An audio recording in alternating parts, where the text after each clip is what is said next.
What's going on, YouTube? Ferocity. I hope you guys are doing well. Call of Duty is in a very weird spot right now. We should all be getting excited for the new reveal for Modern Warfare 3, which is coming August 17th in Warzone.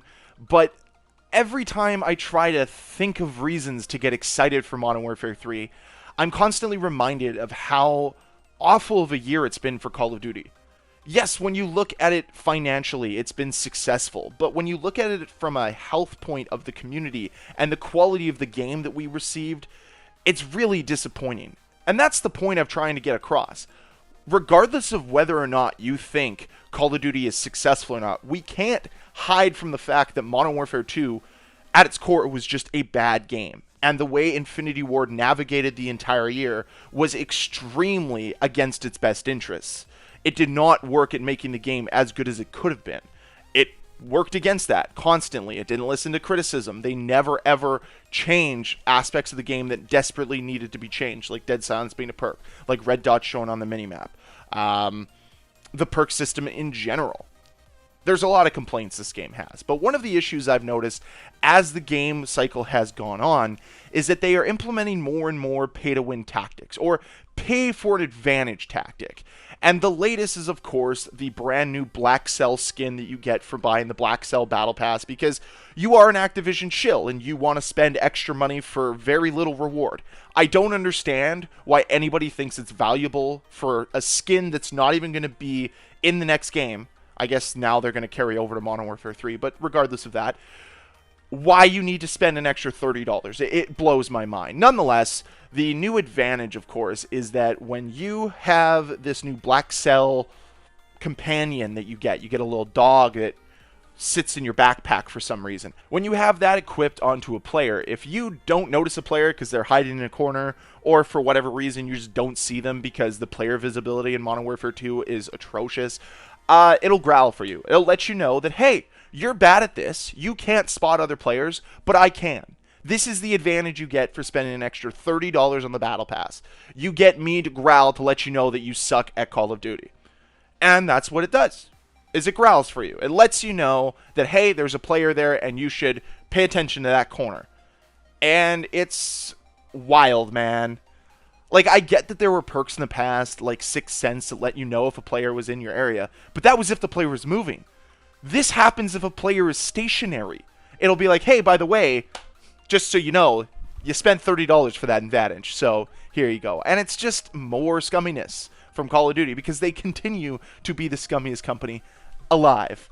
And they did it again with Season 5 of Modern Warfare 2, when they just nerfed aim assist and didn't tell anyone. Now, I know that this might sound like a conspiracy theory, that I might have a tinfoil hat on, but there's a lot of players that have reported this issue. And because of this, you have to ask the question, why would they do this? Why is it that so many players are noticing it? It doesn't make sense. They're actively ruining the quality of life of their game, and they're not talking about it. It's like skill-based matchmaking. They refuse to talk about it. They refuse to acknowledge it exists. And no one knows why, because it deteriorates the quality of their game. If they removed skill-based matchmaking or tuned it back a little bit, the games would be better. They'd be a lot more fun to play. You know, that's what I'm noticing when you go back to older Call of Duties. I'm sure there's some form of skill-based matchmaking, but it's nowhere near as heavy as it is today. So that's neither here nor there. It's not about skill-based matchmaking. It's about this stupid little dog. And I get it that it sounds menial, but don't worry. This is the tip of the iceberg. This is what they're starting out with for your pay for an advantage type of tactics. Wait until they get more and more popularized. Wait until more and more players get on board with them, and it'll just be inching closer and closer and closer to having more and more of an advantage the more money you pay. And there's also a new reticle you can get that makes your vision better when you look down a scope. It's a holotherm scope, and if you buy the Dark Rituals 3 bundle, yeah, you just get a better scope now. You can just see the player better. That's what it comes down to. Hey, you purchased this bundle. Here you go. Here's your advantage. Thanks for the money. Come back next time when we give you more advantage for more money. Because that's the road that Call of Duty is going down. That's what they want to do. They see it as profitable, so they're going to do it. It's not about maintaining the quality of their games. Not about maintaining integrity of their games. It's about how much money they can make. I talked about them being blinded by greed a couple days ago. And that's what they are. They are blinded by greed. and that's all they care about. The other thing I've accused Infinity Ward of all year is being lazy. And don't worry, they are. They showed that again because there is a event going on in Season 5 Modern Warfare 2, and there is an event reward that is the exact same blueprint as one that you can purchase for a bundle. So this is what Call of Duty loves to do, is they love to rope you in early on and say, hey, buy these bundles, they're cool, even though they're not.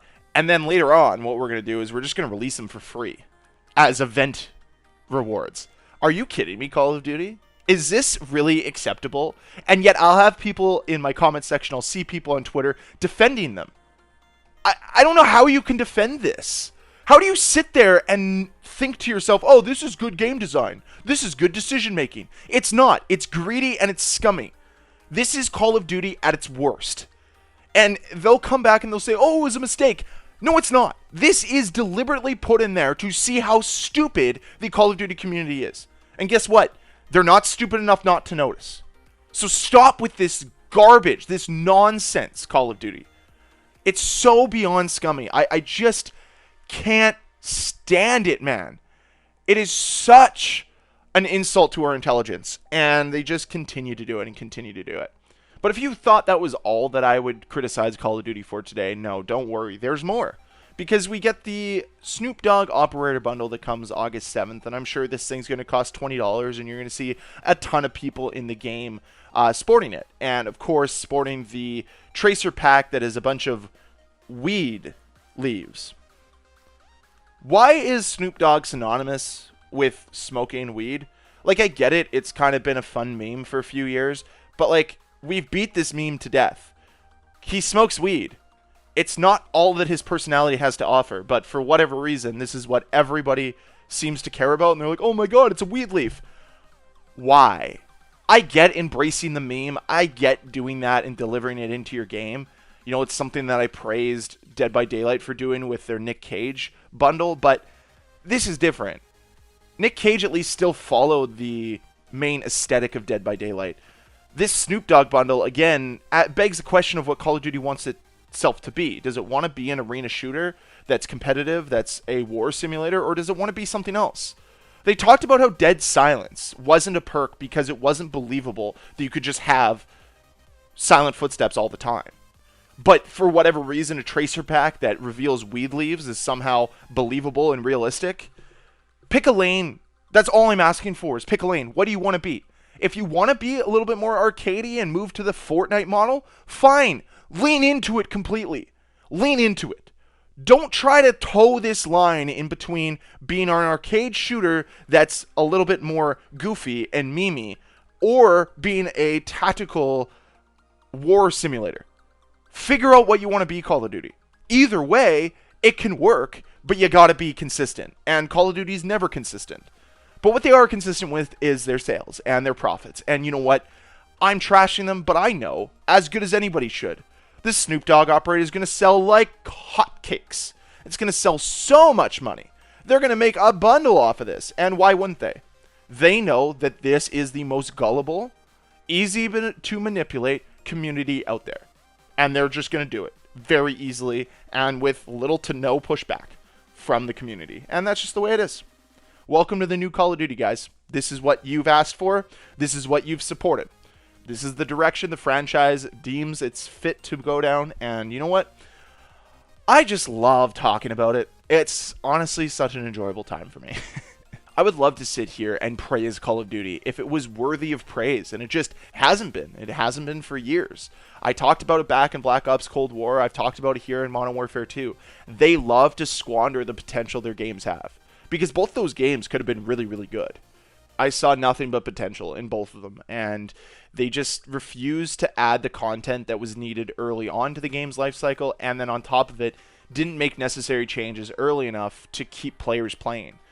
They've been terrible at retaining players. That's just what Call of Duty has done for far too long, and they need to be better at it. They need to do better, and they just haven't been. It's simple as that. But anyways, that's my time today. I hope you guys enjoyed the video. Let me know down below what you think of all the stuff we covered today. Are you excited for the Snoop Dogg bundle? What do you think of some of the pay for an advantage tactics that they're using within Warzone and multiplayer for that matter? Just let me know with a comment down below. And as always, guys, Thank you very much for watching. If you enjoyed this video, hit that like button. If you want to see more videos from me, please hit that subscribe button, and I'll see you guys next time.